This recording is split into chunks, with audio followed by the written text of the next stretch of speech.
Praise the Lord, सबको जय मसीह की। आज हम पढ़ेंगे भजन संहिता 91 का 1, 2 और 10।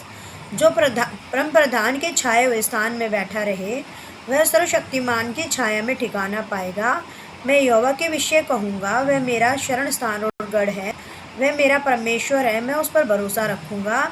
इसलिए कोई विपत्ति तुझ पर ना पड़ेगी, ना कोई दुख तेरे डेरे के निकट आएगा। आमीन।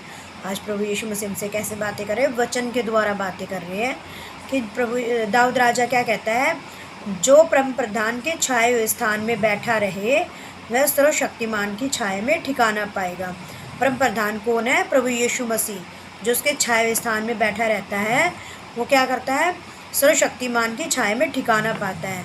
जो मनुष्य परम प्रधान प्रभु यीशु मसीह के छाए स्थान में, मतलब कि दिन रात प्रभु यीशु मसीह के चरणों में बैठता है और उसके वचनों को पढ़ता है, उसकी ओर अपना ध्यान लगाता है, तो वो क्या करता है?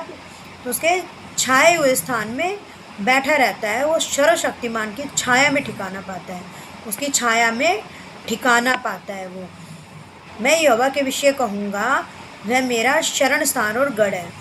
प्रभु दाऊद राजा कहता है कि मैं यहोवा के विषय कहूँगा, वह मेरा शरण स्थान और क्या है? गढ़ है। वो दाऊद राजा का और हमारा क्या है? शरण स्थान है और गढ़ है वो हमारा। वह मेरा परमेश्वर है। वो कौन है? मेरा परमेश्वर है। दाऊद राजा कहता है कि वो मेरा परमेश्वर है, मैं उस पर भरोसा रखूँगा। हम अपना भरोसा किस पर रखेंगे? प्रभु यीशु मसीह पर। हम उस पर अपना भरोसा लगाए रखेंगे। हम दिन रात उसके शरण स्थान, उसके चरणों में बैठे रहेंगे, उसके छाया में बैठे रहेंगे। तो ये ऐसा करने से क्या होगा? ऐसा करने से ऐसा होगा, प्रभु यीशु मसीह कह रहे हैं, इसीलिए कोई विपत्ति तुझ पर ना पड़ेगी। प्रभु यीशु मसीह क्या कहते हैं कि जो उसके छाए हुए स्थान में बैठा रहता है और उस पर अपना ध्यान लगाए रहता है, तो इसलिए क्या होगा कि प्रभु यीशु मसीह कहते हैं, इसलिए कोई विपत्ति तुझ पर ना पड़ेगी, न कोई दुख तेरे डेरे के निकट आएगा। प्रभु यीशु मसीह वादा कर रहे हैं कि जो उसके दिन रात उसका ध्यान लगाए, दिन रात उसके चरणों में बैठे रहते हैं, उसे अपना परमेश्वर मान कर बैठते हैं, तो प्रभु यीशु मसीह आज उनसे वादा कर रहे हैं कि इसलिए कोई विपत्ति तुझ पर ना पड़ेगी, न कोई दुख तेरे डेरे के निकट आएगा।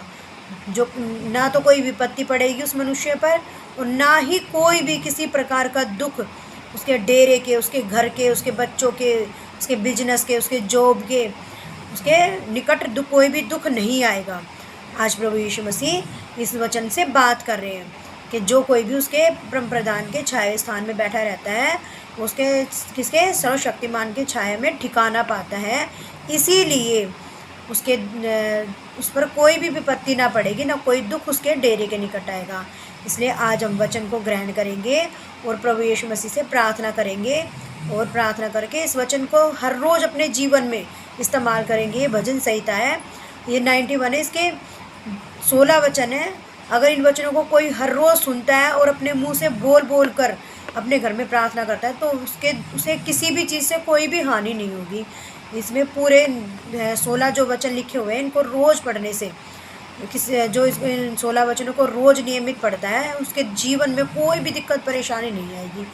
ये वचन हमारे जीवन में बहुत ही ज़्यादा इस्तेमाल करे जाने वाले वचन हैं। इन्हें याद करेंगे और हर रोज़ इन्हें बोल बोल कर अपने जीवन में इन्हें बोलेंगे, तो ये वचन हमारे जीवन में काम करेंगे। यीशु मसीह के नाम में आमीन।